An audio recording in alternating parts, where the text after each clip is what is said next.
On ne doit pas dormir sur nos lauriers parce que ceux qui sont en face, de la façon dont ils ont cisaillé nos grands-parents jusqu'à aujourd'hui, si nous faisons une erreur dans l'élan actuel de la conquête de la souveraineté, si nous nous amusons, ce n'est pas ceux qui sont seulement vivants qui seront saccagés. Même nos enfants qui ne sont pas encore nés vont payer le prix. C'est ce qui fait, je dis, c'est comme si les trois pays, les trois présidents, les peuples unis dans l'espace sont montés sur un engin explosif dont la fragmentation peut toucher toutes les générations. Ça veut dire que ceux qui sont dans les familles, parce qu'on dit littéralement, si un sorcier vient prendre quelqu'un dans une famille, c'est qu'il y a une connivence interne familiale.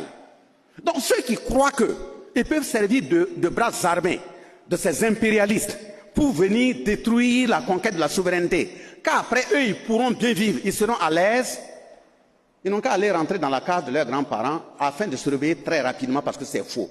Après t'avoir utilisé, toi-même tu seras cisaillé. C'est cette conscience qu'on doit avoir. Donc pour dire que nous avons en face de nous un feu terrible. Mais faut-il baisser les bras parce que Lumumba a été saccagé? Parce que Sankara a été saccagé? Parce que les Modibo ont été empoisonnés? Non. Un homme doit avoir, s'il a une bonne éducation, il doit avoir l'engagement, la détermination, le patriotisme de mourir utile. Et mourir utile, c'est quoi? Parce que on peut ne pas être là, on vous met dans un cercueil, on amène au cimetière. Ça, peut-être tu as disparu. Mais la mort qu'il faut éviter, un homme bien éduqué doit éviter, c'est qu'on est en train de maltraiter ta patrie. On maltraite tes parents. On les met à nu. Et toi, tout honte bu, tu fermes tes yeux, tu dis tu ne vois pas. Tu n'es plus vivant. Même les chiens bien dressés, quand on prend la nourriture, on jette par terre là, ils ne prennent pas. Je parle des chiens bien dressés. Mais comment un être humain peut résumer sa vie à dire, si vous voulez insulter moi comme vous voulez, l'essentiel c'est de me donner à boire et à manger. Ce n'est plus quelqu'un de vivant, il ne vit plus.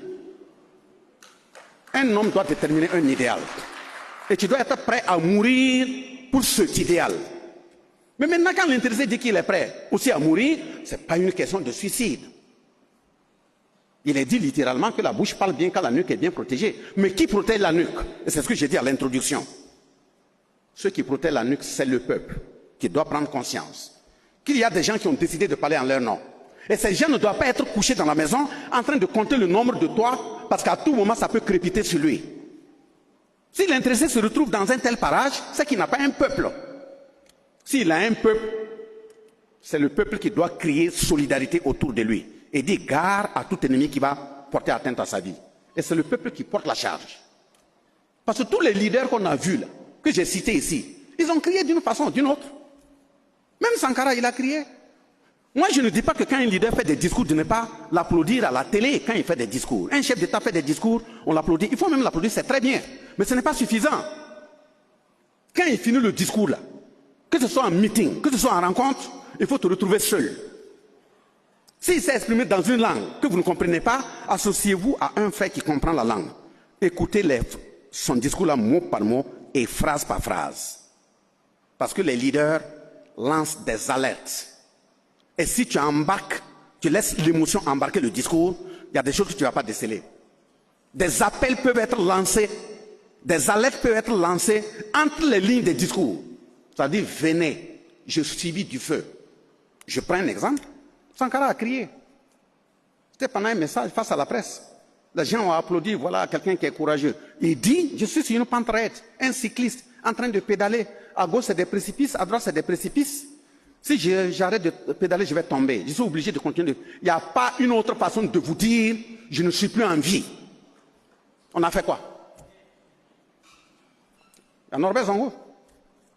Il a crié. Kaya Esso a tenté de l'empoisonner. Il a pu s'échapper. Ouagadougou, on a tenté de l'attraper combien de fois? Il a pu s'échapper. Chaque fois, il met dans le journal, je suis en danger. Mais ce pourquoi il écrit, ce n'est pas pour sa famille nucléaire. Mais une semaine avant son assassinat, il a dit à un vieux qui est parti lui rendre visite que lui, il a confiance actuellement là, au Burkina quand une seule personne. Il a dit ça 3 fois. Et il dit que cette personne-là, c'est son chien qui est couché. Parce que la nuit, quand lui il s'assoit ici pour veiller sur sa famille, le chien vient se coucher ici jusqu'au matin. Il y a une façon de dire aux vieux, va dire au peuple que je suis en danger. On a fait quoi? Donc, c'est normal de regarder un chef de l'État qui s'assoit devant les journalistes et fait des discours, chacun partage. Il faut écouter ça attentivement. Mais on n'écoute pas attentivement pour aller dormir. Dès lors que vous avez compris, décelé ce qu'il a dit, dès lors que vous êtes le bouclier, vous portez cette révolution et vous portez sa parole, c'est à vous de regarder autour de vous. Toute personne dont son acte posé doit aller contre l'élan de lui dire je te mets en garde. Et ça ne doit pas se limiter seulement à la mise en garde. Demandez à nos grands-parents qui étaient à Tinkodogo ici. Il y avait des réunions de famille, non?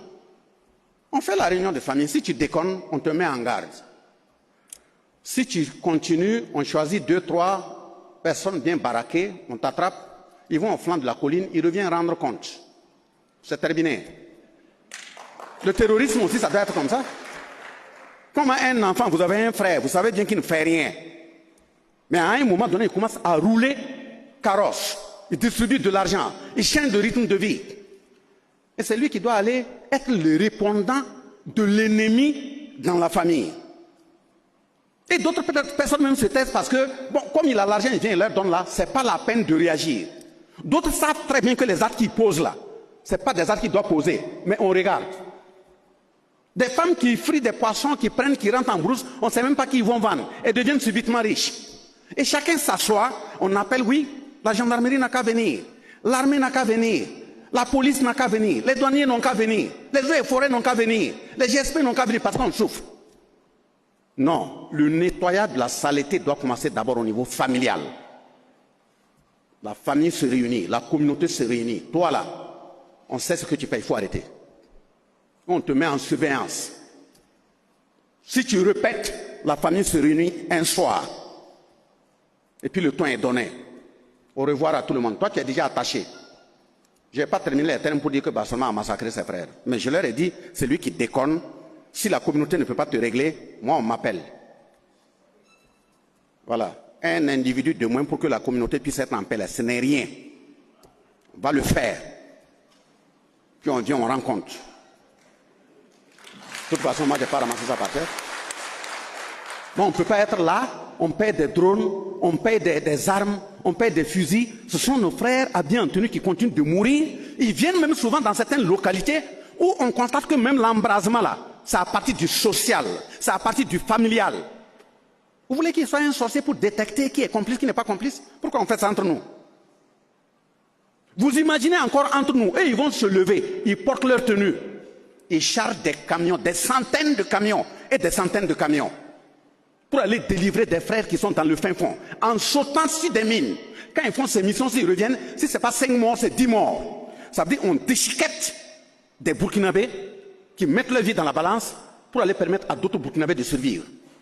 Et on va voir un Barcelone parce qu'il est commerçant, il prend ses vivres-là, il met dans un magasin, il ferme, il attend que ce soit Dieu pour pouvoir doubler ou tripler le prix. Ce n'est pas plus terroriste que ça. Après, on doit prendre une mesure, ces types de magasins-là. Si on les découvre, on les casse et les populations se servent gratuitement. Parce que ce sont des frères militaires, douaniers et autres qui sont tués pour pouvoir le faire. Pourquoi on va faire ça? Donc, la population, le peuple cotise. Le chef de l'État prend la décision. L'armée, les FDS et VDP se sacrifient.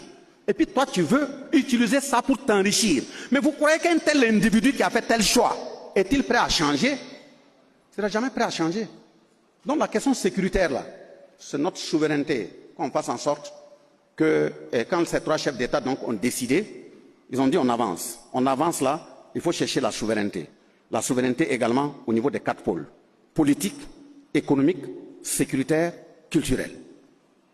Au niveau de sécuritaire, on a dit, pendant la réunion de nos militaires, les gendarmes et autres là, les étrangers qui venaient vous s'asseoir là, rentrez chez vous. À chaque fois que nous avons l'occasion, nous aimons leur rendre hommage, car nous savons qu'ils sont tombés pour nous. Nous disons que si la France n'a pas oublié le général de Gaulle, que si les Américains n'ont pas oublié Martin Luther King, nous n'avons pas le droit d'oublier Thomas Sankara, Patrice Lumumba, Kwame Nkrumah, Jomo Kenyatta, King Rastafari from Ethiopia. Ils ont oublié la prison d'Assabo.